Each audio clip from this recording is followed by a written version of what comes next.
इस कहानी की शुरुआत में हमें बताया जाता है कि प्रेस्टिजियस रिगार्डन मैजिकल एकेडमी में सबसे ज्यादा वैल्यू किस चीज की जाती है, और वो चीज है आपके अंदर मैजिक का टैलेंट। लेकिन जिनके अंदर मैजिक नहीं होता उनका क्या कोई ऐसा टैलेंटलेस पर्सन इस एकेडमी में आ सकता है? और इसके बाद हमें एक डंजन का सीन दिखाया जाता है जहाँ पर एक लड़का एक मॉन्स्टर से फाइट कर रहा था और वो अपने एक ही हमले से इतने बड़े मॉन्स्टर के 2 टुकड़े कर देता है। लेकिन ऐसे ही वहाँ पर कई सारे मॉन्स्टर्स होते हैं और यही है हमारा मेन कैरेक्टर सेरफोर्ड विल, जिसके अंदर इस जादुई भरी दुनिया में कोई जादू नहीं है। और इसके बाद हमें मैजिक का कैपिटल उरुबस रिगार्डन दिखाया जाता है और यही है रिगार्डन मैजिकल एकेडमी। और इसके बाद हमें एक क्लास दिखाई जाती है जहाँ पर काफी सारे बच्चे होते हैं और वो मैजिक से रिलेटेड चीजें ही सीख रहे थे और ये सब इन्हें सिखा रहे हैं रिगार्डन मैजिकल एकेडमी के प्रोफेसर एडवर्ड सेरफेंस। और इसी क्लास में होता है विल अपने फैमिलियर कीकी के साथ, और विल रिगार्डन मैजिकल एकेडमी का 6th ईयर स्टूडेंट है। और तभी टीचर उसे अपने पास बुलाते हैं और वो विल से एक प्रैक्टिकल एक्सरसाइज करने को कहते हैं। विल यहाँ अपनी वांड से मैजिक कास्ट करने की कोशिश करता है लेकिन कुछ नहीं होता और इस वजह से क्लास उस पर हंसने लगती है और ऐसा एक बार नहीं कई दफा हो चुका है। सो तभी टीचर क्लास को शांत करके कहते हैं, तुम्हें तो मामूली सा मैजिक भी इस्तेमाल करना नहीं आता, सच में तुम सिर्फ एक किताबी कीड़े हो। और तभी एक लड़का अपने फायर मैजिक को कास्ट करके उसे टेबल पर शूट करता है और उससे वो प्रैक्टिकल एक्सरसाइज हो जाती है जो प्रोफेसर विल से करवाना चाहते थे। और ऐसा किया है सियोन अल्स्टर ने। इसके लिए मुझे माफ कर दीजिएगा टीचर, लेकिन मैं बिल्कुल इस तरीके से बेबस नहीं देख सका, इसीलिए मैंने उसकी जरा मदद कर दी। लेकिन तभी टीचर अपना एक मैजिक स्पेल कास्ट करके कहते हैं, इस दुनिया में जिसके पास ज्यादा मैजिकल पावर होती है वही ज्यादा महान होता है। हर एक चीज मैजिक से जुड़ी हुई है और इस एकेडमी में तुम्हारे अंदर जितनी ज्यादा मैजिकल पावर होगी लोग उतना ही तुम्हारा सम्मान करेंगे। लेकिन कोई जो मैजिक का इस्तेमाल नहीं कर सकता उसकी ये दुनिया इज्जत नहीं करती, इसीलिए ऐसे लोगों को तुरंत ही इस एकेडमी से निकाल दिया जाना चाहिए। अब इसके बाद जैसे ही इनकी क्लास खत्म होती है, सियोन 2 लड़कों के साथ विल के पास आता है उसे परेशान करने के लिए। लेकिन इससे पहले कि वो कुछ करता, एक लड़की आकर उसे रोक देती है। सियोन कहता है, हे कॉलेट, तुम जैसी एक समझदार लड़की को इस जैसे बेवकूफ से दूर ही रहना चाहिए। लेकिन तभी वो लड़की सियोन के पास आकर कहती है, विल तुमसे 1000 गुना अच्छा है और वो मेरा दोस्त है। कॉलेट की ये बात सुन सियोन हंसते हुए कहता है, मुझसे बेहतर? आखिर वो कैसे? ये तो मैजिक का इस्तेमाल भी नहीं कर सकता और मैगिया वांडर बनने का ख्वाब देखता है। मैं इस लूजर के साथ अपना और वक्त बर्बाद नहीं कर सकता। और अब वो जाते हुए कहता है, तुम्हें यह एकेडमी छोड़ देनी चाहिए। लेकिन कीकी और कॉलेट दोनों सियोन को यू कर रहे थे। अब इसके बाद कॉलेट विल से कहती है, टीचर को ऐसा नहीं कहना चाहिए था। विल कहता है, आखिर उन्होंने जो कहा वो सच था। वैसे मैं खुद को लकी कहूँगा जो तुम जैसी प्यारी सी लड़की मेरी इतनी फिक्र करती है। ये बात सुन कॉलेट कहती है, मेरी तारीफ करने से ना तुम्हें कुछ नहीं मिलने वाला, समझे? विल कहता है, माफ करना, लेकिन बचपन से मुझे सिखाया गया है कि लड़कियों की तारीफ करनी चाहिए। लेकिन ये बिल्कुल सच है, तुम बहुत प्यारी हो कॉलेट।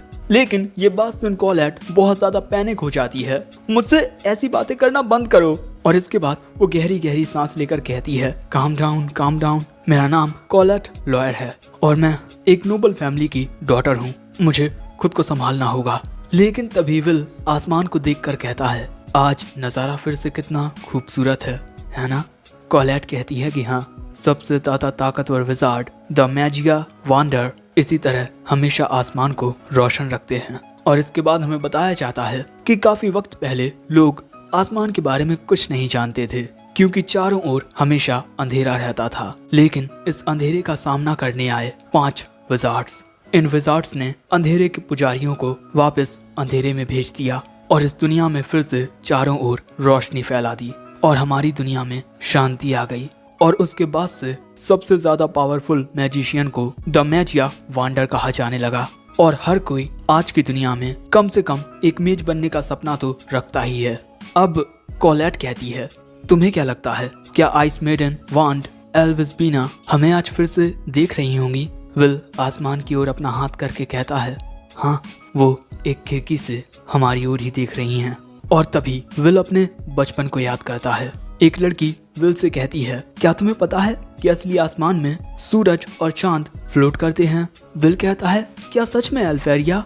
आगे वो लड़की कहती है, हाँ, और शाम के वक्त जब सूरज डूबता है तो चारों ओर वहाँ लाल लाल हो जाता है।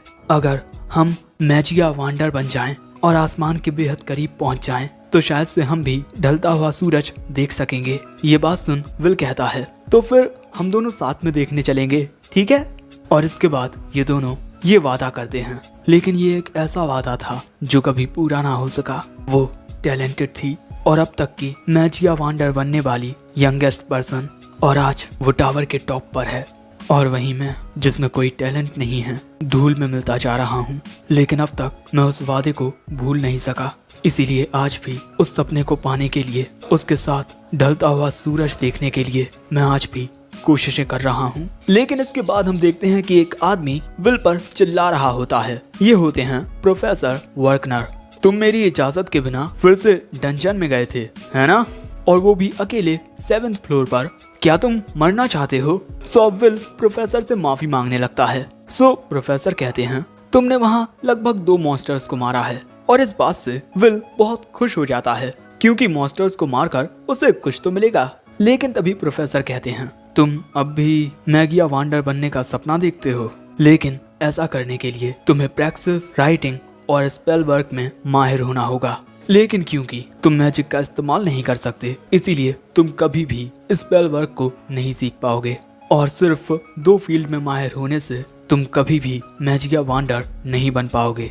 ये बात सुन मानो विल का दिल टूट जाता है। प्रोफेसर आगे कहते हैं, तुम्हारा ग्रेजुएट होना ही बहुत मुश्किल है और तुम मैजिया वांडर बनने का सपना देखते हो।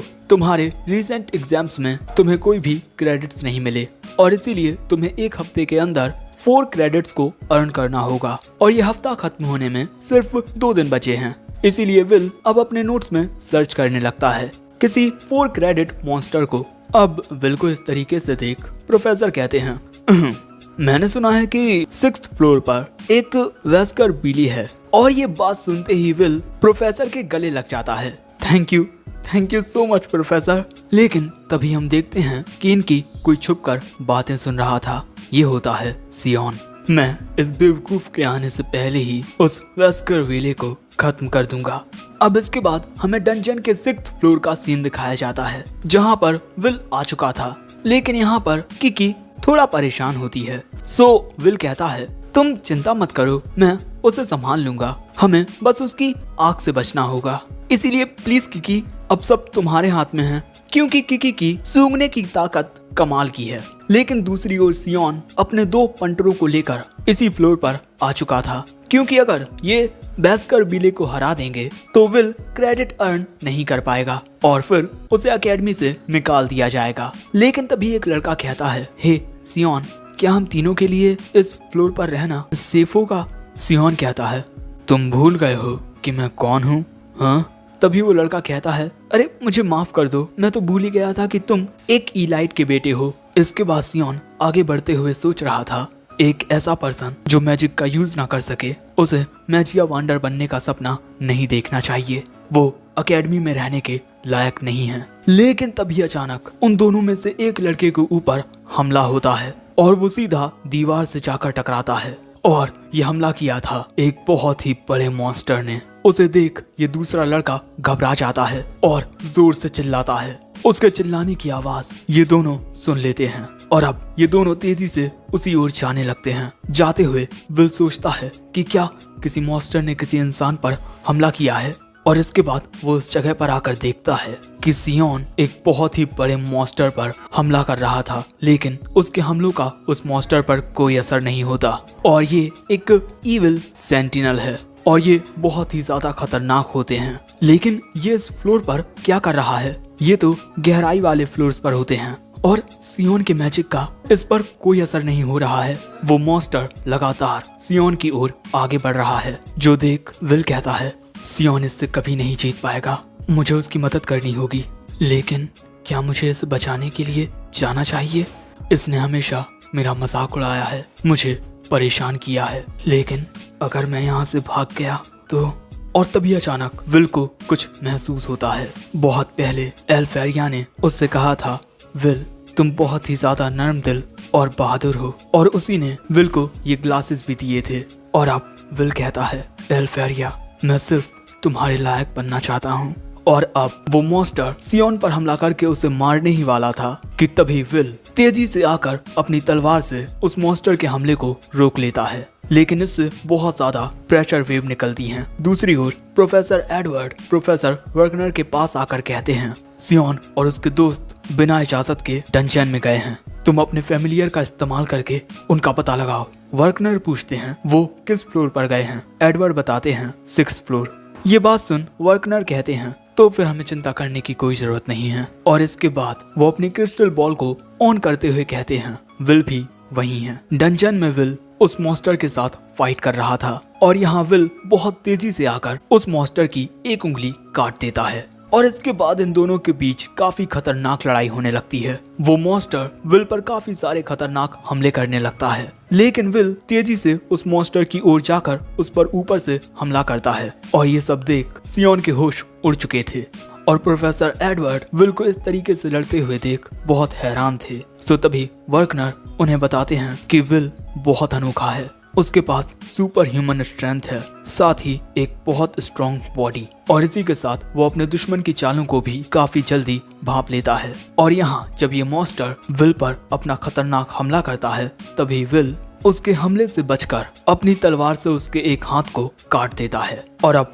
वर्कनर कहते हैं कि भले से ही विल मैजिक का यूज ना कर सके, लेकिन वो इस जादुई दुनिया में एक लौता योद्धा है। और इसके बाद विल उस मॉन्स्टर की तलवार उठाकर उस पर हमला करने के लिए तैयार हो जाता है। दूसरी ओर वो मॉन्स्टर भी अपनी पूरी मैजिकल पावर से विल पर एक बहुत ही ज्यादा खतरनाक हमला करता है, लेकिन विल उस तलवार से उसके मैजिकल हमले को रोकते हुए अपना पूरा जोर लगाकर एक स्लैश करता है और उस मॉन्स्टर के 2 टुकड़े हो जाते हैं और वो मॉन्स्टर यहाँ मारा जाता है। और इस हमले से बहुत ही ज्यादा प्रेशर क्रिएट होता है।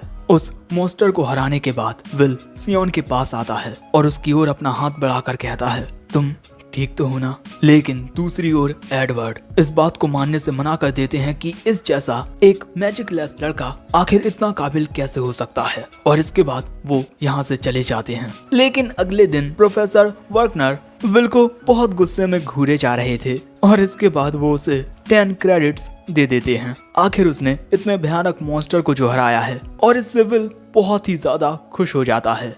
और आखिर में हमसे कहा जाता है कि ये कहानी है एक ऐसे लड़के की जो इस दुनिया को बदल कर रख देगा। एक ऐसी कहानी जिसमें वांड और स्वॉर्ड आपस में मिलते हैं, विस्टोरिया। सो दोस्तों, तुम्हें क्या लगता है, क्या विल एल्फेरिया के साथ किए अपने वादे को पूरा कर पाएगा? मैजिक न आने के बावजूद भी क्या वो एक मैजिया वांडर बन पाएगा? क्या ये अकेडमी, क्या ये दुनिया उसे अपनाएगी?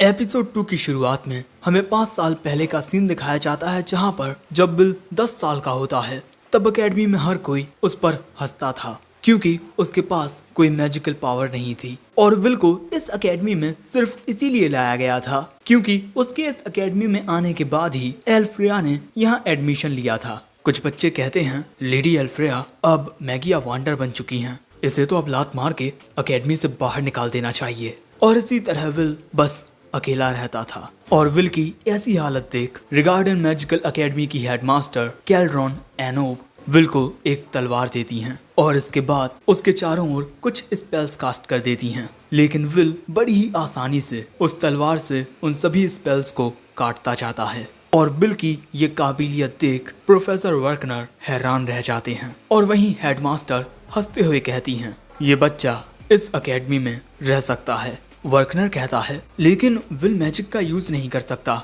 जिस पर हेडमास्टर कहती हैं, आखिर एक तलवार को वांड क्यों चाहिए? तलवार में अपनी कुछ काबिलियत होती हैं। लेकिन तभी विल पूछता है, अगर मैं ताकतवर बन जाऊं तो क्या मैं टावर पर चढ़कर एल्फ्रेया तक पहुंच सकता हूं? हेडमास्टर कहती हैं, अगर तुम नाकामयाबी के दुख को सहते हुए आगे बढ़ने की हिम्मत रखते हो तो हाँ बिल्कुल तुम वहां पहुंच सकते हो। और ये बात सुन विल में हिम्मत आती है, जिसके बाद प्रोफेसर और विल यहाँ से चले जाते हैं। और अब हेडमास्टर कहती हैं, तुम्हारे पास कोई गार्जियन नहीं है, इसीलिए हर एक चीज को तुम्हें खुद सहना होगा। और ये काफी इंटरेस्टिंग है कि एक तलवार एक वॉन्ड बनना चाहता है। आखिर इसकी ये कहानी कैसा रुख लेगी। अगले सीन में हम देखते हैं कि विल प्रोफेसर वर्कनर की क्लास को अटेंड कर रहा है। प्रोफेसर बताते हैं कि अगर तुम एक मैगिया वॉन्डर बनना चाहते हो तो तुम्हें मर्सेंडीज कॉलेज टावर के टॉप तक पहुंचना होगा और वहां पहुंचने के लिए तुम्हें हर एक स्किल को मास्टर करना होगा और उसे ही कहते हैं द अपर इंस्टीट्यूट। और अपर इंस्टीट्यूट में पहुंचने के दो तरीके हैं, या तो तुम कोई नए प्रकार के मैजिक को क्रिएट कर लो या फिर 7200 क्रेडिट्स को अर्न करो। लेकिन बहुत कम बच्चे ही नए मैजिक को क्रिएट कर पाते हैं, इसीलिए ज्यादातर बच्चों को दूसरा रास्ता अपनाना पड़ता है। लेकिन इस क्लास में मौजूद बच्चे ऐसे हैं जिनका ग्रेजुएट होना ही मुश्किल है और बस यही सब सुनकर बेचारा विल रो रहा था।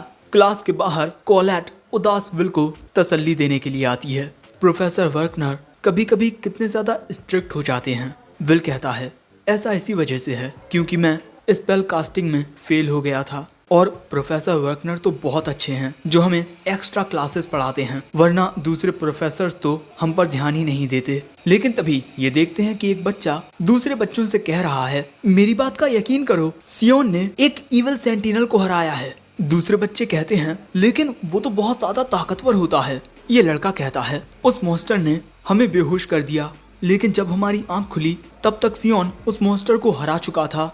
लेकिन सियोन अपने मन में कहता है नहीं, ये सच नहीं है।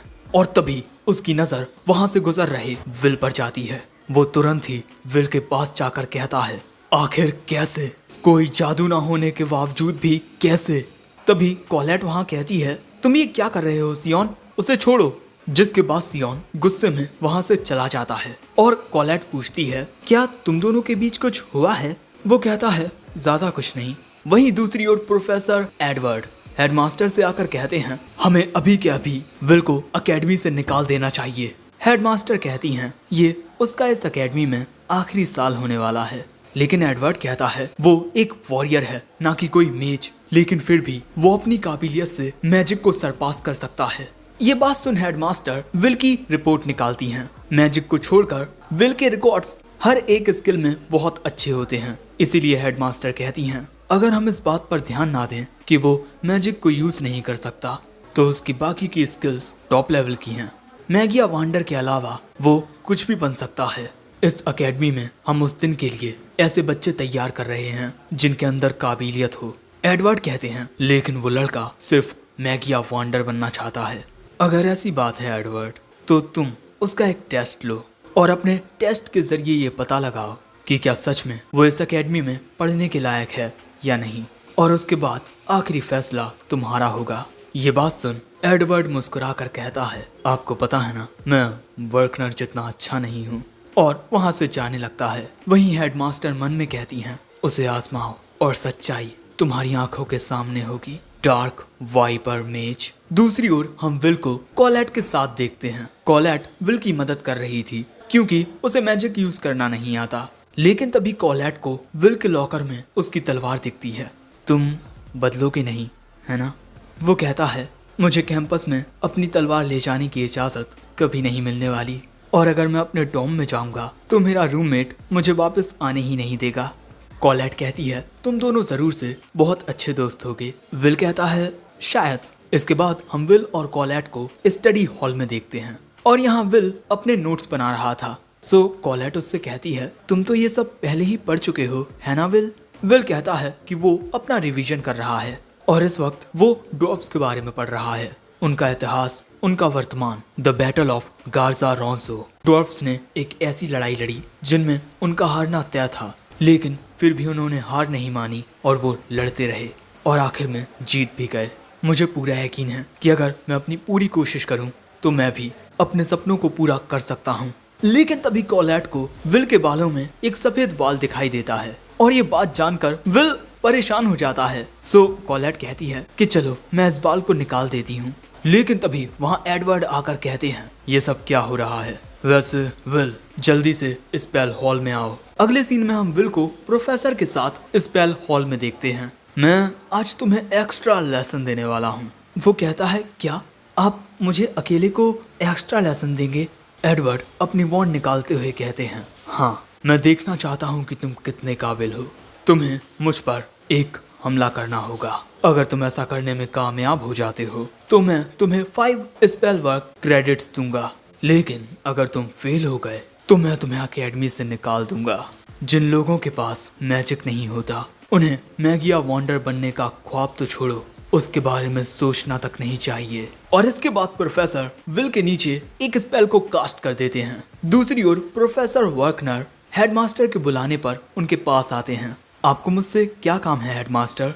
तभी हेडमास्टर अपने मैजिक से अपने पीछे एक ऐसा स्पेल कास्ट करती हैं जिसके जरिए ये विल और एडवर्ड की फाइट देख सकें। ये सब देख वर्कनर बहुत ज्यादा हैरान हो जाते हैं, लेकिन हेडमास्टर कहती हैं इस वक्त एडवर्ड विल का टेस्ट ले रहा है और तुम उसे नहीं रोकोगे। मैं जानती हूँ कि तुम्हें विल की बहुत फिक्र होती है, लेकिन एडवर्ड की चिंता भी जायज है। इसीलिए मैंने ये तय किया है कि मैं एडवर्ड को विल का एक टेस्ट लेने दूंगी, जिसके जरिए एडवर्ड को पता चलेगा कि विल मैगिया वंडर बनने के लायक है या नहीं। वर्कनर कहते हैं आखिर आप विल का मुकाबला एडवर्ड से कैसे करा सकती हैं? वो मैगिया वंडर बनने के सबसे ज्यादा करीब है, वो टावर के टॉप पर पहुंच चुका है।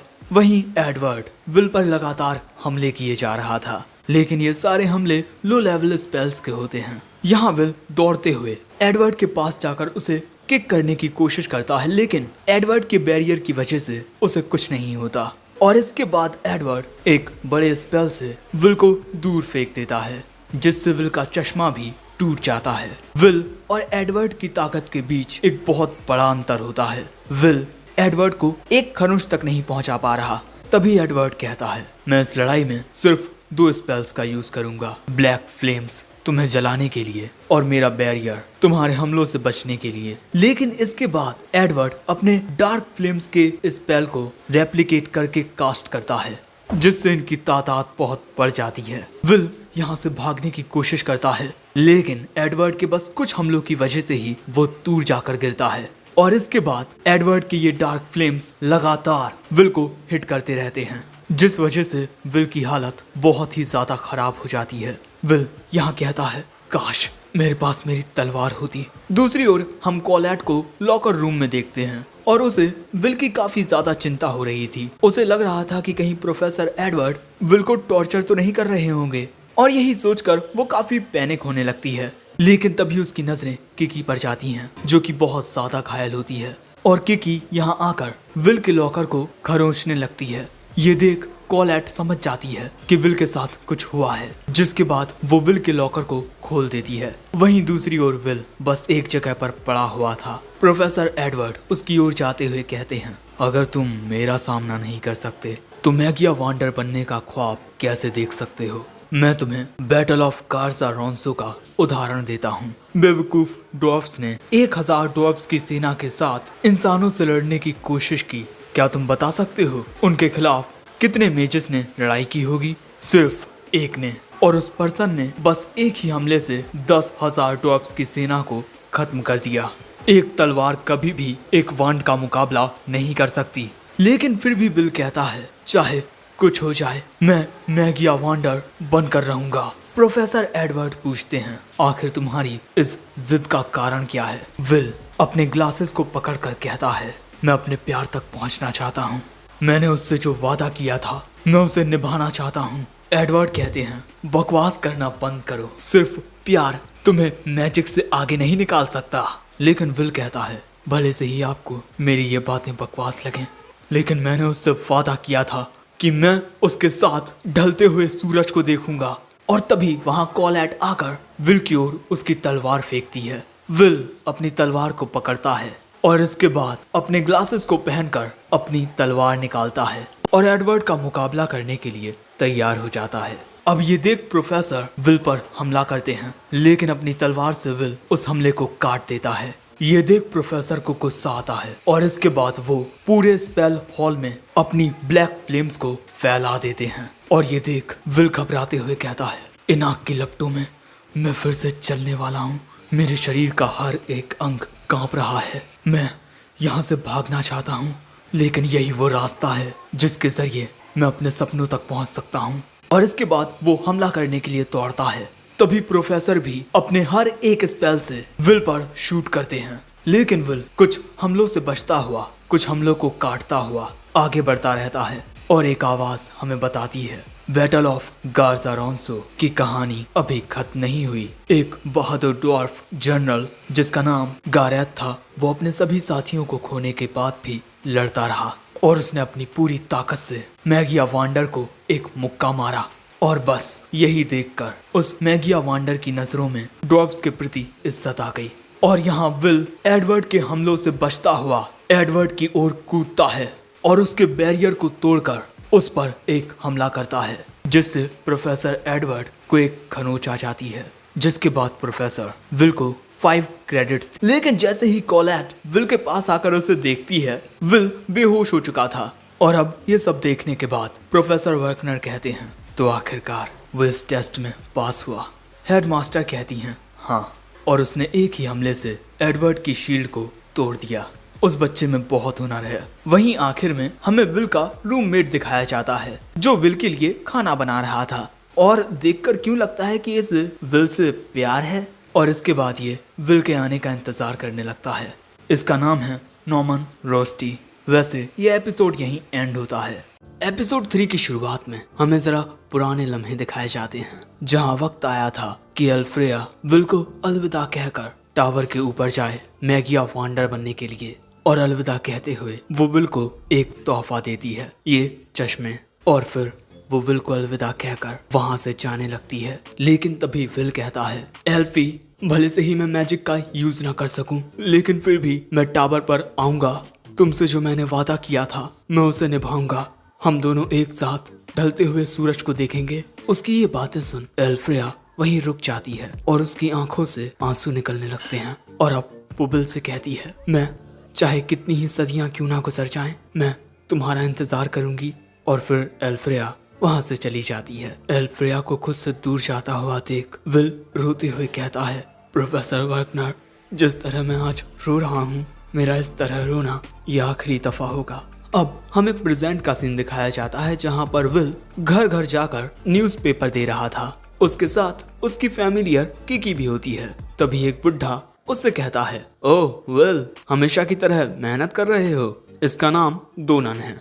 उन्हें अलविदा कहकर विल यहाँ से चला जाता है। लेकिन जाते वक्त सीढ़ियाँ चढ़ते हुए उसका पैर अटक जाने की वजह से वो गिरने लगता है। लेकिन गिरने से पहले ही वो बहुत तेजी से अपने सभी न्यूज़पेपर और किकी को बड़ी ही आसानी से पकड़ लेता है। लेकिन फिर भी एक न्यूज़पेपर गिर ही जाता है और जब विल उसे उठाने के लिए जाता है तब वो उसमें एक खबर पढ़ता है कि एल्फेरिया ने एक नया ओरिजिनल मैजिक क्रिएट कर लिया है और वो इकलौती ऐसी पर्सन है जिसने 12 प्रकार के मैजिक को क्रिएट किया हो। और इसके बाद अपर इंस्टीट्यूट ने पूरी अकेडमी को ये बताया कि उनकी क्लाइंट एल्फेरिया होने वाली है। और ये बात सुन विल हैरान हो जाता है। इसके बाद हमें रिगार्डन डॉर्मेट्री का सीन दिखाया जाता है जहाँ पर हम विल के दोस्त नॉर्मन रोस्टी को देखते हैं। तभी विल वहाँ आकर उससे कहता है क्या तुम मेरे लिए एक मैजिक आइटम बना सकते हो? जल्द ही एल्फी आने वाली है, इसलिए मुझे वहाँ जाना होगा। और वहाँ जाने के लिए फ्रॉस्ट वॉकर आइस कोर्स को कलेक्ट करना होगा और इनके बदले में स्टूडेंट्स को पैसे दिए जाएंगे। लेकिन ये आइस कोर्स डंजन के 4th फ्लोर में मिलेंगे, इसीलिए मुझे तुम्हारे मैजिक आइटम्स की जरूरत है रोस्टी। विल को इस तरह देख रोस्टी कहता है तुम सच में बहुत ज्यादा अजीब हो। वैसे ये लो तुम्हारे लिए मैजिक आइटम्स। और उन्हें लेकर विल वहां से जाने लगता है। लेकिन तभी रोस्टी उसे रोककर उसके मुंह में खाना ठूस देता है और कहता है वहां अपना ख्याल रखना। विल कहता है ठीक है। और इसके बाद हमें बताया जाता है कि महान मार्गदर्शकों में से एक मेज क्वीन मर्सिडीज ने एक बार कहा था हर एक चीज डंजन से पैदा होती है, इसीलिए बच्चों अपनी बुद्धि को रोशनी बनाकर डंजन के काले अंधेरों में जिंदगी को ढूंढो। और इसके बाद हमें डंजन के 4th फ्लोर का सीन दिखाया जाता है जहाँ पर विल होता है और उसी के साथ वहाँ पर और भी कई सारे स्टूडेंट्स होते हैं जो अपने मैजिक से वहाँ पर मौजूद मॉन्स्टर्स को खत्म कर रहे थे। लेकिन इससे पहले कि हमारा विल कुछ करता, अचानक ही पूरे डंजन में भूकंप सा आ जाता है क्योंकि यहाँ सियोन ने इस बर्फीले डंजन में अपने फायर मैजिक का यूज किया था, जिस पर उसके पंटर उसकी तारीफ करते हैं। लेकिन सियोन के दिमाग में बस चल रहा था कि उसे भी एक पावरफुल मॉन्स्टर को हराना है। और यहाँ सियोन का ऑरा देख विल भी हैरान हो गया था। इसके बाद विल इस फ्लोर के और गहराई में जाने लगता है क्योंकि यहाँ पर बाकी के स्टूडेंट्स सभी मॉन्स्टर्स को खत्म कर चुके हैं। लेकिन जैसे ही वो नीचे आता है वो देखता है कि कुछ जाइंट मॉन्स्टर्स एक लड़की पर हमला करने ही वाले थे कि तभी विल तेजी से उनकी ओर आकर अपनी तलवार से उन तीनों के टुकड़े टुकड़े कर देता है। जो देख ये लड़की हैरान हो गई थी और उसे कुछ समझ नहीं आता कि अभी अभी यहाँ पर क्या हुआ, क्योंकि विल ने तो किसी टाइप के मैजिक का यूज किया ही नहीं, उसने एक तलवार का यूज किया। तभी विल पूछता है तुम्हें कोई चोट तो नहीं आई? वो लड़की कहती है कि मैं ठीक हूँ और मेरी जान बचाने के लिए शुक्रिया। वैसे मेरा नाम आइरिस है। विल भी उसे अपना नाम बताता है।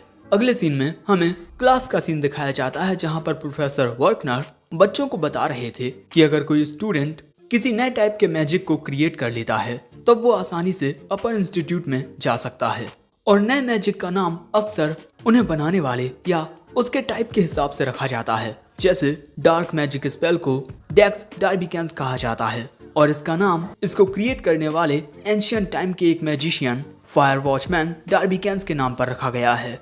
मेरे कहने का मतलब बस ये है कि अगर तुम में से कोई किसी नए मैजिक को क्रिएट कर लेता है तब उसका नाम भी इतिहास के पन्नों में लिखा जाएगा। लेकिन तभी एक लड़की पूछती है प्रोफेसर नए मैजिक को क्रिएट करना बहुत ही ज्यादा मुश्किल होता है, तो क्या करंट की मैजिया वांडर एल्फेरिया इतनी ज्यादा बेहतर हैं? प्रोफेसर बताते हैं कि हाँ वो बहुत ही ज्यादा बेहतर है। आज तक के इतिहास में किसी भी एक पर्सन ने 12 नए मैजिक स्पेल्स को क्रिएट नहीं किया है। इसी वजह से उसे इस दुनिया में पैदा हुए महान मैजिशियंस में से एक माना जाता है। और दोस्तों इसी के साथ हमें ये भी पता चलता है कि आइस मैजिक सबसे ज्यादा पावरफुल होता है। तभी यहाँ कॉलेट कहती है विल की वो बचपन की दोस्त कितनी ज्यादा टैलेंटेड है और विल हमेशा उस तक पहुँचने की कोशिश करता रहता है। सो तभी उसकी दोस्त कहती है कहीं तुम्हें लेडी एल्फेरिया से जलन तो नहीं हो रही, क्योंकि विल हमेशा उसके बारे में सोचता है। सो कॉलेट चिल्लाकर कहती है ऐसा कुछ नहीं है, लेकिन उसके चिल्लाने की वजह से प्रोफेसर उसे डांट लगाते हैं। लेकिन इसके बाद कॉलेट कहती है विल डंजन में फिर से इसी की वजह से गया है। दूसरी ओर हम विल और आइरिस को एक साथ देखते हैं। आइरिस ने विल के बारे में बहुत कुछ सुना होता है, जैसे वो एक किताबी कीड़ा है और उसे मैजिक का यूज करना नहीं आता। और आइरिस विल की जूनियर है क्योंकि वो 4th ईयर में पढ़ती है और विल 6th ईयर में। लेकिन तभी विल कहता है तुम ये बात जानती हो कि मैं मैजिक का यूज नहीं कर सकता, तब भी तुम मुझसे बात क्यों कर रही हो? वो लड़की कहती है क्या हुआ जो तुम मैजिक का यूज नहीं कर सकते? हर किसी में उनकी अलग अलग काबिलियत होती है और इन सब के अलावा तुमने मेरी जान बचाई है। और दोस्तों यहाँ आइरिस भी उसी जॉब को पूरा करने आई है जो मैगिया वांडर एल्फेरिया ने सभी स्टूडेंट्स को दी है और उसका सपना भी आसमान तक पहुँचने का है।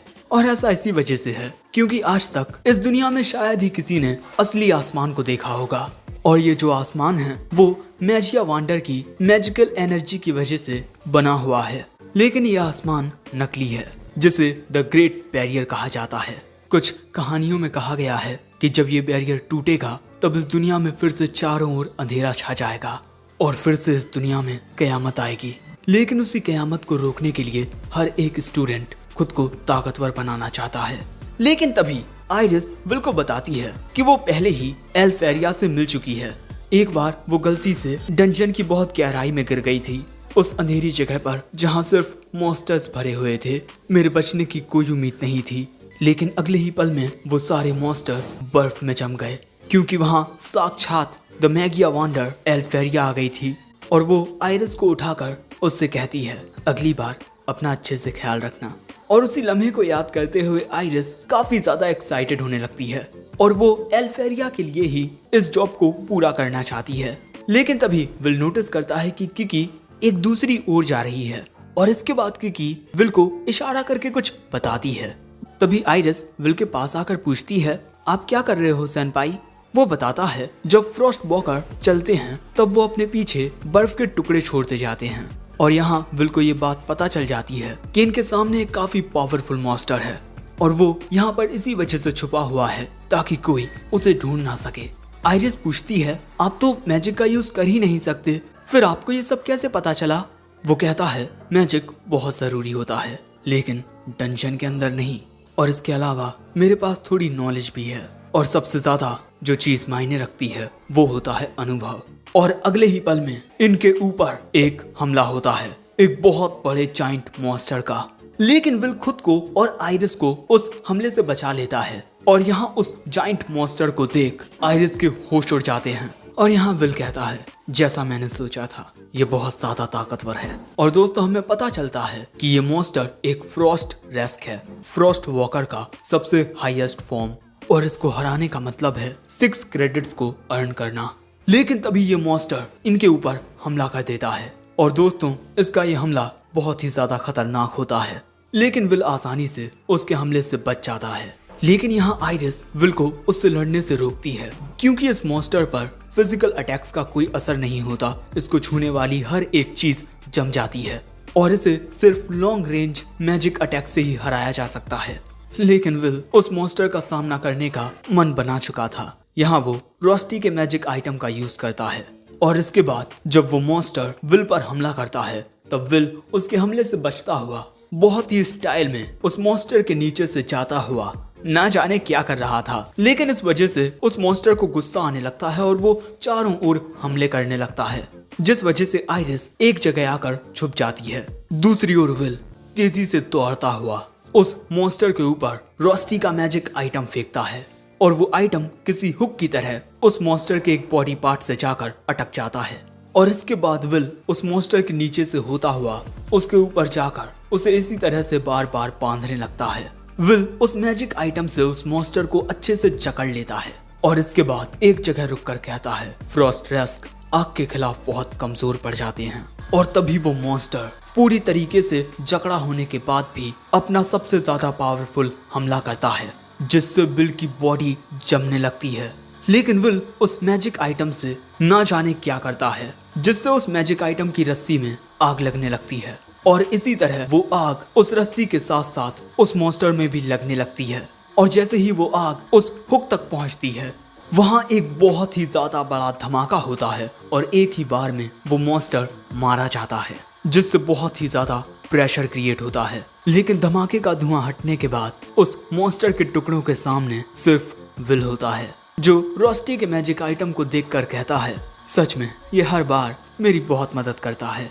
लेकिन विल की काबिलियत देखने के बाद आइरिस मन में कहती है, तो ये है वो मैजिक ना यूज करने वाला लड़का। लेकिन इसके बारे में जैसी मैंने अफवाहें सुनी थी, ये उनसे बिल्कुल अलग है। आखिर मैं इसके बारे में रिपोर्ट कैसे दूंगी। लेकिन तभी विल उस मॉन्स्टर के मैजिक कोड को लेकर कहता है, आइरिस अब हमें यहाँ से चलना चाहिए। और आइरिस भी कहती है, ठीक है। वैसे इसके बाद हमें द विजार्ड टावर का सीन दिखाया जाता है, जहाँ आइरिस आ रही थी। जैसा मैंने सोचा था, वो लड़का जरा भी वैसा नहीं था।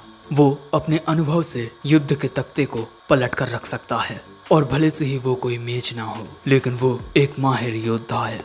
और इसके बाद आइरिस एक बड़े से दरवाजे को खोलती है और दरवाजे के उस पार कुछ बड़ी सी राजगद्दियों पर कुछ शख्स बैठे हुए थे और आइरिस उनके सामने झुकी हुई थी। और ये सभी हैं द मैगिया वांडर्स।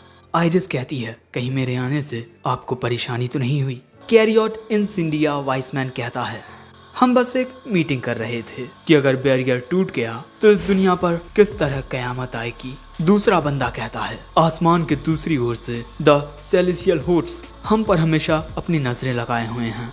ये लड़की कहती है, हमें उस दिन के लिए काबिल लोगों की जरूरत है। तो वॉचर, क्या तुम्हें कोई काबिल शख्स मिला? आइरिस कहती है, अकेडमी में अपनी ऑब्जर्वेशन के दौरान मुझे एक काबिल शख्स मिला जो मैजिक का इस्तेमाल नहीं कर सकता, विल सेरफोर्ड, जिसके लिए ये तीनों मैगिया वांडर मना कर देते हैं। एलेनोर एल्जोस एल्फ कहती है, मैं अपने आसपास और वाहियात लोगों को नहीं चाहती। जियो थॉर्जियस रेनबोल्ट कहता है, तुम बहुत नासमझ हो, अगर कोई काबिल है तो हमें उसे लेना चाहिए। जिस पर वो लड़की कहती है, आखिर तुम जैसा एक आदमी यहाँ कर भी क्या रहा है। लेकिन तभी कैरियट इंसिंडिया वाइसमैन उन दोनों को शांत कर देता है, हमें जल्दबाजी करने की कोई जरूरत नहीं है, क्योंकि जल्द ही ग्रैंड मैजिक फेस्टिवल आने वाला है और उस फेस्टिवल के रिजल्ट्स पर हम अपना डिसीजन लेंगे। और इस बात से सभी एग्री करते हैं। लेकिन रेनबोल्ट कहता है कि अगर सब कुछ उन टॉप रिजल्ट्स पर मायने रखता तो आखिर हमने ये मीटिंग ही क्यों की। जिसके बाद वो वहाँ से गायब हो जाता है और फिर ये लड़की भी चली जाती है और उसके बाद वाइसमैन भी। और उनके जाने के बाद आइरिस कहती है, जिस लड़के के बारे में आपने मुझे बताया था वो सच में बहुत ही ज्यादा इंटरेस्टिंग है लेडी एल्फेरिया।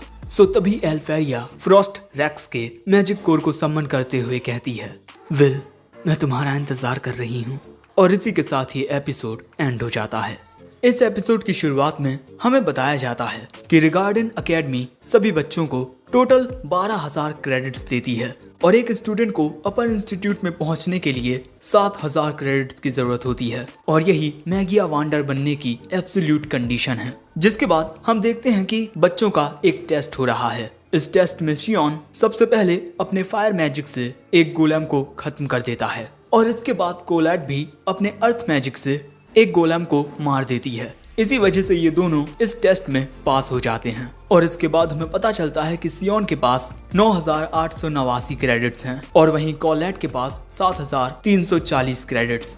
यहाँ विल भी एक गोलेम का सामना कर रहा था और वो उसे मुक्का मारकर हराने की कोशिश कर रहा था, जो देखकर दूसरे बच्चे कहते हैं, हे, एक मैजिकल एकेडमी में तुम फिजिकल स्ट्रेंथ का यूज कर रहे हो। लेकिन उनकी बातों से विल डिस्ट्रैक्ट हो जाता है और तभी वो गोलेम उसमें मुक्का मारकर उसे दूर फेंक देता है, जो देख दूसरे बच्चे विल का बहुत मजाक उड़ाते हैं। लेकिन इसके बाद एक लड़की अपने लाइटनिंग मैजिक से कुछ एरोज बनाकर उससे एक गोलेम पर हमला करती है। दूसरी ओर एक लड़का अपने विंड मैजिक से एक गोलेम को एक टोर्नेडो में फंसा देता है और इसके बाद ये लड़की गोलेम पर अपनी लाइटनिंग से हमला करके उसे खत्म कर देती है और उस लड़के के टोर्नेडो में फंसकर वो गोलेम वहीं फट जाता है। इस लड़की का नाम है लिहाना और इसके पास 10,100 क्रेडिट्स हैं और इस लड़के का नाम विग्नॉल है और इसके पास 10,075 क्रेडिट्स हैं। और इसके बाद आता है एक और लड़का जो अपने आइस मैजिक का यूज करके वहां पर मौजूद सारे गोलेम्स को एक ही बार में बर्फ में जमा देता है और इस लड़के का नाम जूलियस रेनबर्ग है और इसके पास 10,048 क्रेडिट्स हैं। और इसके बाद ये तीनों आपस में बातें करने लगते हैं और इनकी बातों से हमें पता चलता है कि ये तीनों क्लास के टॉपर्स हैं। और यहाँ आते ही जूलियस लिहाना और विग्नॉल से कहता है, मैं तुम दोनों को चैलेंज करता हूँ कि इस बार मैं अपने सीक्रेट मेथड से तुम दोनों को हरा दूंगा। क्या तुम दोनों इस बर्फ के गुलाब के साथ मेरे चैलेंज को एक्सेप्ट करते हो? लेकिन तभी विग्नॉल और लिहाना अपने विंड और लाइट से उसके गुलाब को चकनाचूर कर देते हैं और वहां से ये कहकर चले जाते हैं कि हम उस वक्त का इंतजार करेंगे।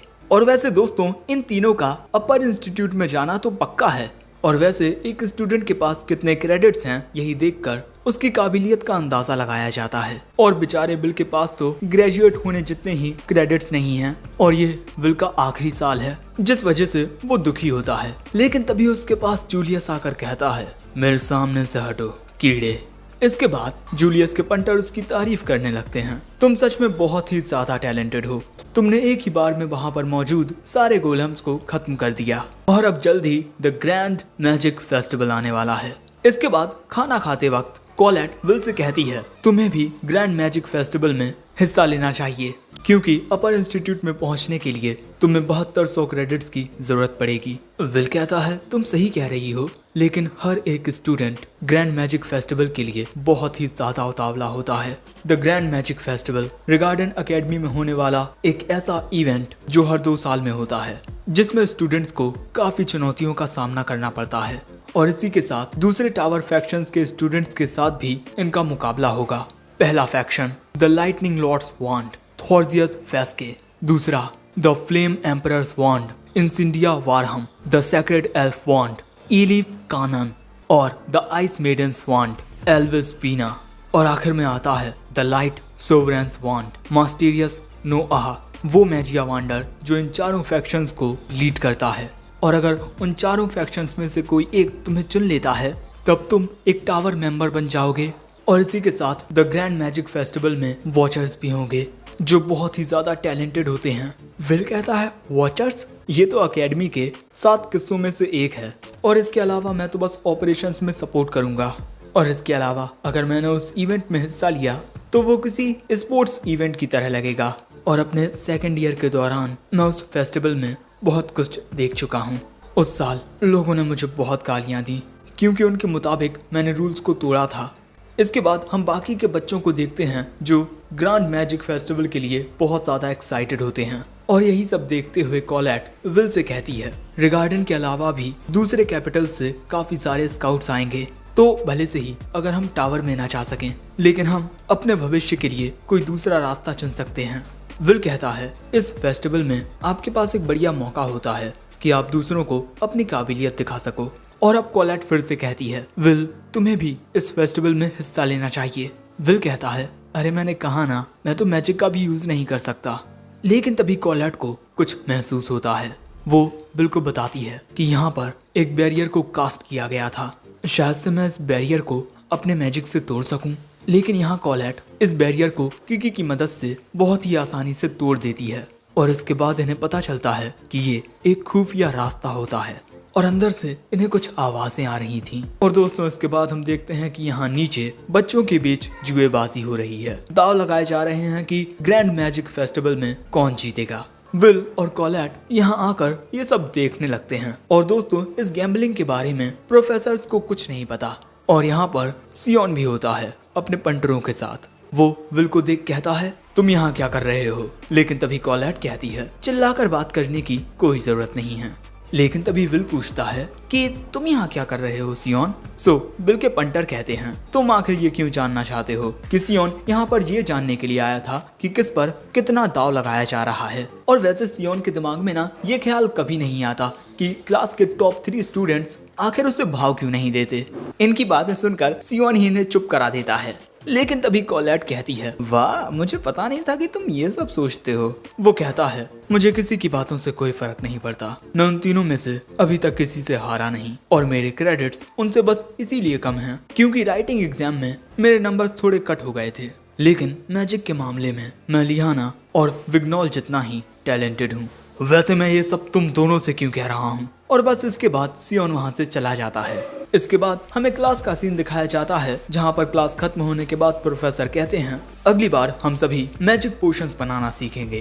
क्लास खत्म होने के बाद विल यहाँ से जाने लगता है। लेकिन तभी कॉलेट उसे रोककर कहती है विल क्या अब तुम डंजन में जाने वाले हो तो मैं तुम्हारे साथ चल सकती हूँ। विल कहता है माफ करना लेकिन आज रात मैं मिस गीना के बार में काम करने वाला हूँ। और ये बात सुन बेचारी कॉलेट उदास हो जाती है। और इसके बाद हमें शहर की गलियों का सीन दिखाया जाता है जहाँ एक बार में काफी सारे डॉर्फ्स शराब का मजा ले रहे थे।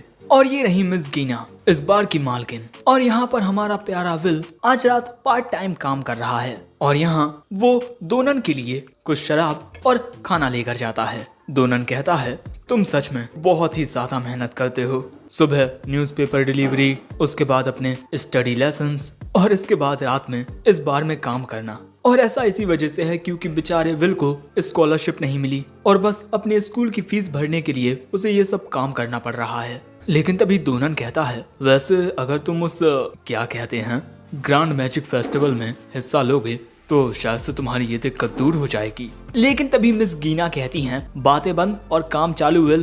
तुमसे ज्यादा काम तो तुम्हारा दोस्त रोस्टी कर रहा है। दोस्तों यहाँ विल ने अपनी मदद के लिए रोस्टी को बुलाया होता है, इसीलिए वो कहता है मेरी वजह से तुम्हें इतना काम करना पड़ रहा है, मुझे माफ कर दो। जिस पर रोस्टी कहता है हे तुम मेरे रूममेट हो और वैसे मैजिक के बिना ये काम करने में मुझे भी काफी मजा आ रहा है। लेकिन मिस गीना कहती हैं अगर हो सके तो एक और पार्ट टाइमर लेकर आना यहाँ। वैसे यहाँ के जो डॉर्फ होते हैं वो बिल को काफी पसंद करते हैं लेकिन वो उसका काफी ज्यादा मजाक भी उड़ाते हैं, बेचारा बिल। लेकिन इसके अगले सीन में रोस्टी विल से पूछता है तुम जो काम करते हो उससे तुम्हें ज्यादा पैसे नहीं मिलते, लेकिन अगर तुम प्रोफेसर वर्कनर से मदद मांगोगे तब वो तुम्हें कोई अच्छी सी जॉब दिला सकते हैं। विल कहता है मुझे यहाँ काम करना काफी पसंद है। यहाँ पर जो डॉर्फ आते हैं वो दिल के बहुत अच्छे होते हैं और भले से ही वो मेरा कितना ही मजाक क्यों ना उड़ाएं, वो मेरी काफी फिक्र भी करते हैं और इसीलिए मैं उनकी काफी इज्जत करता हूँ। लेकिन अगले ही पल में उस बार में आता है टॉप 3 स्टूडेंट्स में से एक जूलियस रेनबर्ग। हे आखिर तुम मुझे ये कैसे टुच्चे से बार में लेकर आए हो। उसका पंटर कहता है माफ करना लेकिन कोई दूसरा बार इस वक्त खुला नहीं था। और तभी जूलियस विल को देखकर कहता है अरे ये तो वही कीड़ा है ना, मैं आखिर इससे ज्यादा क्या ही उम्मीद रख सकता हूँ। तुम जैसा एक टैलेंटलेस कीड़ा आखिर और क्या ही काम कर पाएगा। लेकिन उसकी इन बातों से दोनन को गुस्सा आ जाता है। लेकिन ये देख जूलियस कहता है क्या बे डॉर्फ तू मुझे घूर रहा है, अगर दूसरे इंसान तुम्हें यहाँ रहने की इजाजत ना देते तो तुम्हारी नस्ल कब की खत्म हो चुकी होती, इसीलिए हमेशा हमारे सामने झुक कर रहा करो। और इसके बाद हमें बताया जाता है कि काफी वक्त पहले सेलेशियल होस्ट के द्वारा जब डॉर्फ की नस्ल बिल्कुल खत्म होने वाली थी तब वो हमारी दुनिया में आ गए। और तभी जूलियस कहता है जल्दी से मुझे शराब और खाना लेकर आओ, आखिर ये एक बार है ना। और दोस्तों, जहाँ लोग दूसरी दुनिया से आए एल्फ्स की इज्जत करते हैं वहीं डॉर्फ्स को हमेशा बेइज्जत किया जाता है, क्योंकि डॉर्फ्स में मैजिक पावर नहीं होती और इस दुनिया में सिर्फ मैजिक पावर मायने रखती है। इसके बाद रोस्टी जूलियस के लिए खाना लेकर आता है, लेकिन ये खाना देख उसके पंटर कहते हैं क्या ये खाना जानवरों के लिए है, कुछ ऐसा लेकर आओ जिसे इंसान खा सकें। तभी जूलियस कहता है सच में इन कीड़े मकोड़ों से बेहतर तो मॉन्स्टर्स लगते हैं। लेकिन ये सारी बातें सुनकर विल उनकी ओर जाने लगता है। यहाँ ये तीनों बहुत हंस रहे थे और विल को वहाँ पर देख ये पंटर कहते हैं कि अरे टैलेंटलेस, क्या तू हमारी यहाँ सेवा करने के लिए आया है। लेकिन विल कहता है तुमने यहाँ के लोगों की जितनी बेइज्जती की है उतनी अब माफी मांगो। ये खाना जिसे तुमने वाहियात कहा, यहाँ के लोग इसी को खाकर अपना पेट पालते हैं और इसी खाने के लिए वो दिन और रात मेहनत करते हैं, अपना खून पसीना एक करते हैं। आखिर तुम उनके खून पसीने का मजाक कैसे उड़ा सकते हो। जूलियस कहता है तुझे उनसे काफी ज्यादा हमदर्दी हो रही है क्योंकि तू भी उनकी तरह मैजिक यूज नहीं कर सकता है ना। और इसके बाद वो लात मारकर उस खाने की प्लेट को फेंक देता है और वो खाने की प्लेट विल पर गिरती है। और इसके अगले ही पल में विल जूलियस के पंटरों को पकड़कर उन्हें जमीन में दे मारता है, जिससे वो दोनों वहीं बेहोश हो जाते हैं। और अब विल कहता है यहाँ पर मौजूद ये खाना और डॉर्फ्स वाहियात नहीं है बल्कि तुम्हारी सोच वाहियात है। लेकिन अब जूलियस कहता है काफी वक्त से मेरी इस तरह किसी ने बेइज्जती नहीं की। और इसके अगले ही पल में वहां पर मौजूद हर एक चीज जमने लगती है। और अब जूलियस अपनी वांड निकालता है और विल पर एक हमला करता है। विल उसके हमले से बच जाता है, लेकिन जैसे ही विल जमीन पर अपने पैर रखता है जूलियस की बर्फ उसकी आंखों में घुसने ही वाली थी। वो उससे जैसे तैसे बच पाता है, लेकिन उसका चश्मा उड़ जाता है। और इसके बाद जूलियस की बर्फ विल को दूर धकेलते हुए उसके हाथों को जकड़ लेती है। और इसके बाद जूलियस विल के करीब आता है, जो देख दोनन कहता है हे उसके साथ कुछ भी मत करना। और यहाँ रोस्टी भी अपनी वांड से हमला करने के लिए तैयार था, लेकिन तभी जूलियस देखता है कि विल की आंखों में कोई खौफ नहीं है। अब मैंने अपना मन बदल लिया है, तुम्हें यहाँ हराकर मुझे अब कोई सुकून नहीं मिलेगा। हे तुम, मैं चाहता हूँ कि तुम ग्रैंड मैजिक फेस्टिवल में हिस्सा लो, वहाँ मैं तुम्हें सबके सामने बेइज्जत करूंगा और तब जाकर मुझे सुकून मिलेगा। तभी विल जूलियस की बर्फ को तोड़कर कहता है ठीक है, मैं उसमें हिस्सा लूंगा। और यहाँ विल बहुत ही ज्यादा सीरियस होता है। जूलियस कहता है अगर मैं जीत गया तो तुम्हें अकेडमी छोड़कर जाना होगा। विल कहता है ठीक है, लेकिन अगर मैं जीता तब तुम्हें मिस्टर दोनन और बाकी सबसे माफी मांगनी होगी। और बस इसी चैलेंज के साथ ये एपिसोड एंड हो जाता है। एपिसोड 5 की शुरुआत में हम विल को देखते हैं जो तैयार हो रहा था द ग्रेट मैजिक फेस्टिवल के लिए। दूसरी ओर हेडमास्टर बच्चों को एक इशारा करती हैं और इसके बाद जादुई धमाकों के साथ ये फेस्टिवल शुरू होता है, द ग्रैंड मैजिक फेस्टिवल। और इसी के साथ हमें एक रेस भी दिखाई जाती है जो कुछ स्टूडेंट्स के बीच हो रही थी। और इस रेस को स्टेडियम में मौजूद सभी लोग एक मैजिकल क्रिस्टल बॉल के जरिए देख पा रहे थे। और तभी स्टेडियम में आ जाती है इस मैच को जीतने वाली लिहाना ओवन सॉस, जो देख कुछ बच्चे बात करने लगते हैं। जैसा कि हमने सोचा था इस स्काई रेस को लिहाना नहीं जीता। और यहाँ पर हर किसी की नजर काबिल स्टूडेंट्स पर थी जिनको दूसरी टीम्स अपने ग्रुप में शामिल कर सकें। और दोस्तों, इस फेस्टिवल में बाहर से भी कई मैजिशियंस आते हैं और इसी बारे में आइरिस हेडमास्टर से बात कर रही थी। वैसे इसके बाद अनाउंसमेंट होती है कि मिस परफेक्ट लिहाना इस रेस को जीत चुकी है। वहीं दूसरी ओर आइरिस यहाँ से जाने लगती है क्योंकि वो विल को चीयर करने वाली है। दूसरी ओर सियोन के दोस्त उससे कह रहे थे भले से ही हम इस फेस्टिवल में हिस्सा ना ले पाए हों, लेकिन हम तुम्हें चीयर करेंगे। और दोस्तों, इसके बाद हमें पता चलता है कि कॉलेट ने सियोन से मदद मांगी है कि वो उसकी टीम को ज्वाइन कर ले। और सियोन इसी बारे में सोच रहा है। अब आखिरकार कॉलेट को ये बात समझ आ ही गई कि उसे मुझ जैसे किसी जिम्मेदार इंसान की जरूरत है। आफ्टर ऑल मैं उस विल से बहुत ज्यादा बेहतर हूँ। लेकिन जैसे ही वो उस जगह पर आता है वो कॉलेट के साथ विल को देखता है। और दोस्तों, विल यहाँ इसी वजह से है क्योंकि इस फेस्टिवल में हिस्सा लेने के लिए आपकी टीम के पास कुल मिलाकर 21,000 क्रेडिट्स होने चाहिए। और सियोन को कॉलेट ने इनकी टीम में इसीलिए इनवाइट किया है ताकि विल इस फेस्टिवल में हिस्सा ले सके। सो सियोन पूछता है आखिर तुम इस फेस्टिवल में हिस्सा क्यों ले रहे हो, लेकिन तभी अचानक सियोन के पीछे जूलियस आ जाता है और यहाँ सियोन देखता है कि जूलियस विल को देखकर अजीब ढंग से मुस्कुराते हुए जा रहा है। और अब कॉलेट सियोन को बताती है कि विल और जूलियस के बीच कुछ हुआ है, इसीलिए विल इस बार इस फेस्टिवल में हिस्सा लेना चाहता है। लेकिन यहाँ सियोन को विल पर बहुत गुस्सा आ रहा था, हर बार उसे विल की वजह से शर्मिंदगी का सामना करना पड़ता है। दूसरी ओर हम एक बंदे को देखते हैं जो इस फेस्टिवल में कमेंट्री देने वाला है, माइक माउस, और उसका साथ देंगे अकेडमी के नंबर 1 प्रोफेसर जिनसे हर कोई नफरत करता है, प्रोफेसर एडवर्ड। और इसी वजह से बेचारा माइक डरा हुआ है क्योंकि प्रोफेसर एडवर्ड से निकलने वाला ऑरा उसे डरा रहा है। लेकिन इसी घबराहट के साथ वो कमेंट्री करना शुरू करता है। और इसके बाद हम कुछ एल्फ लड़कियों को देखते हैं जो एक साथ मिलकर एक काफी बड़े मैजिक स्पेल को क्रिएट करती हैं।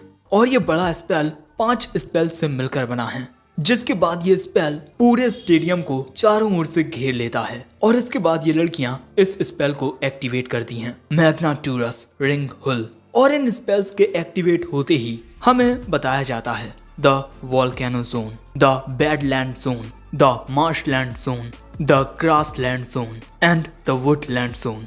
और इसके बाद हमें बताया जाता है कि ये एक ऐसा इवेंट है जिसमें आप तभी हिस्सा ले सकते हैं जब आपकी टीम में 3 लोग हों और सभी टीम एक दूसरे का सामना करते हुए आगे बढ़ेंगी। और जैसा कि आप सभी देख सकते हैं कि इस स्टेडियम के बीच में एक ताज है और जो टीम इसे पहले हासिल करेगी वही जीतेगी।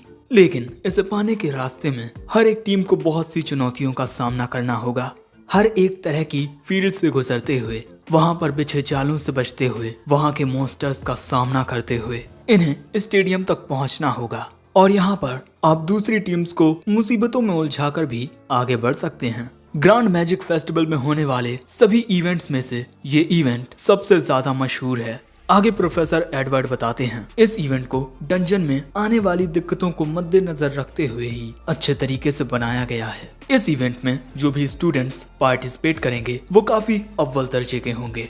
और वैसे मुझे ये कहना तो नहीं चाहिए, लेकिन विग्नोल लिंडोर और जूलियस रेनबर्ग की टीम पर जुएबाजी में सबसे ज्यादा दाव लगाया गया है। साथ ही मैंने भी अपने सारे पैसे विग्नोल की टीम पर लगाए हैं। और इस इवेंट की सबसे अनपॉपुलर टीम नंबर 6। और बस विल का चेहरा देखते ही हर कोई उस पर हंसना शुरू कर देता है। आखिर ये इस इवेंट में हिस्सा क्यों ले रहा है, इसे तो कोई जादू भी नहीं आता। और जैसे ही प्रोफेसर वर्कनर सभी टीम्स में विल की टीम को देखते हैं, वो कहते हैं विल, क्या तुम इस इवेंट में हिस्सा लेने वाले हो? मैंने तुम्हें ऐसा करने से मना किया है ना। लेकिन यहाँ विल कहता है माफ करना प्रोफेसर, लेकिन मैं इस इवेंट को जीतना चाहता हूँ। और ये कहने के बाद विल यहाँ से जाने लगता है। और अब आप सभी का इंतजार खत्म होता है। The most popular event the crown attack अब शुरू होने वाला है। अब जैसे ही इवेंट शुरू होता है, हम देखते हैं कि काफी सारे बड़े बड़े बॉक्सेस अचानक ही अपना रूप बदलकर बड़े बड़े गोलेम्स में तब्दील हो जाते हैं और इन गोलेम्स की तादाद बहुत ज्यादा होती है। दूसरी ओर विल को देखकर बस हर कोई उसका मजाक ही उड़ा रहा था। लेकिन तभी कॉलेट अपना एक मैजिक स्पेल कास्ट करती है, जिस वजह से विल का एक हाथ किसी पत्थर के जैसा हो जाता है। और इसके बाद विल एक पंच मारता है, जिस वजह से एक गोलेम काफी सारे गोलेम से टकराता हुआ उस ड्रोन के ऊपर जाकर गिरता है, जिससे स्टेडियम में सब कुछ दिखाई दे रहा था। और धमाका होते ही उसकी गूंज स्टेडियम में भी जाती है और जो लोग विल का मजाक उड़ा रहे थे वो ये देखकर हैरान रह जाते हैं। और अचानक ही स्टेडियम में से लोगों के चिल्लाने की आवाजें आने लगती हैं। और दोस्तों, यहाँ पर विल अपनी बॉडी पर मैजिक की लेयर्स बनाकर फाइट कर रहा है, जिस वजह से इस इवेंट के रूल्स का भी उल्लंघन नहीं हो रहा है। और दोस्तों, यहाँ पर विल गोलेम्स की पूरी सेना को साफ कर चुका है और इसी तरह विल आगे बढ़ना जारी रखता है। लेकिन विल ने अब तक जो जो किया है वो सब याद करते हुए सियोन खुद से कहता है उसने मेरी जान बचाई थी, उसके द्वारा बचाए जाने से अच्छा होता कि मैं मर जाता। मैं ये शर्मिंदगी नहीं सह सकता। इस शर्मिंदगी से बचने के लिए मैंने खुद को बेहतर बनाने की बहुत कोशिश की, लेकिन फिर भी वो मुझसे बहुत ज्यादा बेहतर है। वैसे पहली रुकावट का सामना करते हुए अब विल की टीम बैडलैंड जोन पर आ जाती है और उनके वहां आते ही वहां पर मौजूद गोलेम बॉक्सेस एक्टिवेट होकर उनके ऊपर बड़े बड़े पत्थरों से हमला करने लगते हैं। सो तभी विल जमीन में एक मुक्का मारकर एक पत्थर की दीवार बना लेता है उन गोलेम्स के हमलों से बचने के लिए। इसके बाद कोलैट अपने एक दूसरे मैजिक स्पेल का यूज करते हुए काफी सारी स्वॉर्ड्स को क्रिएट कर देती है, जिन्हें उठाकर विल उन गोलेम्स की ओर फेंकने लगता है और इस वजह से वो गोलेम तबाह होने लगते हैं। और देखते ही देखते इनके सामने मौजूद सारे गोलेम्स तबाह हो जाते हैं, लेकिन एक गोलेम अभी भी बच जाता है, लेकिन इसे विल एक तलवार उठाकर काट देता है। और तुम लोग देखो क्या ही सीन है ये, जहाँ विल इस स्टाइल में खड़ा है और यहाँ विल की टीम ने इस दूसरी रुकावट का सामना भी कर लिया है और विल की टीम काफी तेजी से आगे बढ़ रही होती है,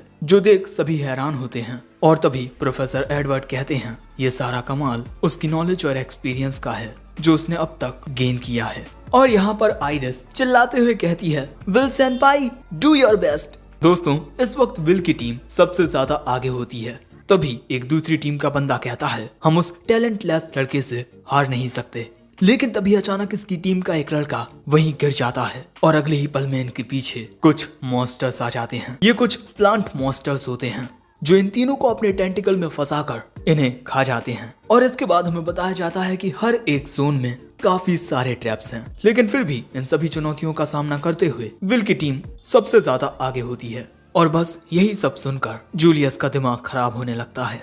लेकिन दोस्तों जूलियस भी एक ही बार में उसके सामने मौजूद सारे गोलेम्स को जमा चुका था, लेकिन तभी उसके टीम के साथ ही कहते हैं जूलियस अगर ऐसा ही चलता रहा तो उस कीड़े की टीम जीत जाएगी।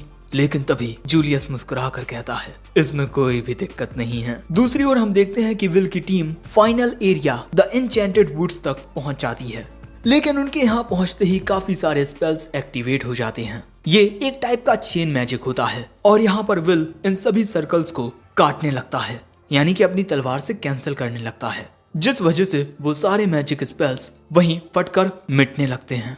और हम विल को फिर से मस्त स्टाइल में देखते हैं। दूसरी ओर माइक प्रोफेसर एडवर्ड से कहता है आप इस बारे में क्या कहना चाहेंगे, आखिर ये डार्क मैजिक के ट्रैप्स आपने ही लगाए थे। लेकिन प्रोफेसर एडवर्ड कुछ नहीं कहते। वहीं दूसरी ओर जैसे जैसे विल की टीम स्टेडियम के नजदीक पहुंचेगी उनका सामना दूसरी टीम से होगा और आखिर में विल का मुकाबला जूलियस से होगा और विल उसका मुकाबला करने के लिए तैयार होता है। लेकिन जैसे ही वो जरा आगे बढ़ता है अचानक ही उसमें एक बर्फ का स्टोन आकर उसकी बॉडी के आर पार हो जाता है, लेकिन वो बाल बाल बच जाता है, उसे कोई चोट नहीं लगती। वैसे ये हमला किया होता है जूलियस ने और यहाँ विल को समझ नहीं आता कि आखिर ये इतनी जल्दी यहाँ पहुंच कैसे गया और इसके बाकी के टीममेट्स कहाँ हैं। लेकिन तभी जूलियस फिर से काफी सारे बर्फ के नुकीले पत्थर बनाकर उनसे विल की टीम पर हमला कर देता है और जहाँ पर भी वो हमले हिट हो रहे थे वहाँ काफी सारी बर्फ जम जा रही थी। विल इन हमलों से बचने लगता है, लेकिन तभी अचानक हम देखते हैं कि सियोन के अंदर की आग वहाँ पर जमी हुई बर्फ को पिघलाने लगती है और इसके बाद सियोन अपनी फायर पावर को रिलीज करते हुए एक स्पेल कास्ट करने लगता है और उसकी मैजिक पावर उसकी बॉन्ड से वो स्पेल क्रिएट करने लगती है। और इसके बाद सियोन अपने इस स्पेल से अटैक करता है, लेकिन क्योंकि उसके सामने विल होता है इसीलिए कोलैट विल के सामने एक शील्ड बना देती है, लेकिन वो खुद उस स्पेल के प्रेशर की वजह से दूर फेंक जाती है और जिसके बाद वहाँ एक धमाका होता है, काफी बड़ा धमाका जिसकी गूंज स्टेडियम तक आती है। हम देखते हैं कि जंगल के आसपास के सभी पेड़ जलकर खाक हो चुके हैं। विल को कोलैट की शील्ड बचा लेती है। इसके बाद विल देखता है अपने सामने का नजारा, सब कुछ जलकर खत्म हो चुका है और इसके बाद विल के सामने सियोन आता है। हम देखते हैं कि कोलैट भी विल को सही सलामत होती है, लेकिन वो देखती है कि विल और सियोन एक दूसरे के आमने सामने खड़े हैं। आखिर तुम ये क्या कर रहे हो सियोन? सियोन कहता है मैं अब तक तुम्हारे इस खेल को खेलता रहा बिल्कुल चुपचाप, है ना कोलैट, लेकिन अब मुझे तुम्हारी मदद करने के बदले में कुछ चाहिए, मुझसे लड़ो मैजिक लेस। विल कहता है लेकिन मैं तुमसे क्यों लड़ूं? लेकिन सियोन विल पर हमला करना शुरू कर देता है, ये कहते हुए तुम मेरी आंखों में चुभते हो, मेरे कानों में चुभते हो, मुझे तुम्हें कुचलने के लिए कोई वजह नहीं चाहिए। इससे पहले कि कोलैट उन्हें रोकती अचानक ही उसके सामने एक बर्फ की दीवार बन जाती है। ये किया होता है जूलियस ने, जो अभी भी बिल्कुल सही सलामत होता है और वो अपने आइस मैजिक से कोलैट पर हमला कर देता है। लेकिन विल कोलैट की मदद करने नहीं जा सकता क्योंकि इस वक्त सियोन उस पर लगातार हमले किए जा रहा है और सियोन के हमले की वजह से विल की तलवार उसके हाथ से छूट जाती है। विल कहता है तुम ये क्या कर रहे हो सियोन, हमें एक दूसरे के साथ नहीं लड़ना है। लेकिन सियोन सिर्फ इतना कहता है जल्दी से अपनी तलवार उठाओ। सो अब विल भी अपनी तलवार उठा लेता है सियोन का सामना करने के लिए और अब इन दोनों के बीच एक घमासान मुकाबला होने वाला है जो शायद से सब कुछ तबाह कर देगा। और वैसे विल सियोन के साथ लड़ते हुए काफी थक जाएगा, तो फिर वो जूलियस का सामना कैसे करेगा? इसका जवाब तुम्हें अगले एपिसोड में मिलेगा, क्योंकि यहाँ यह एपिसोड खत्म हो जाता है।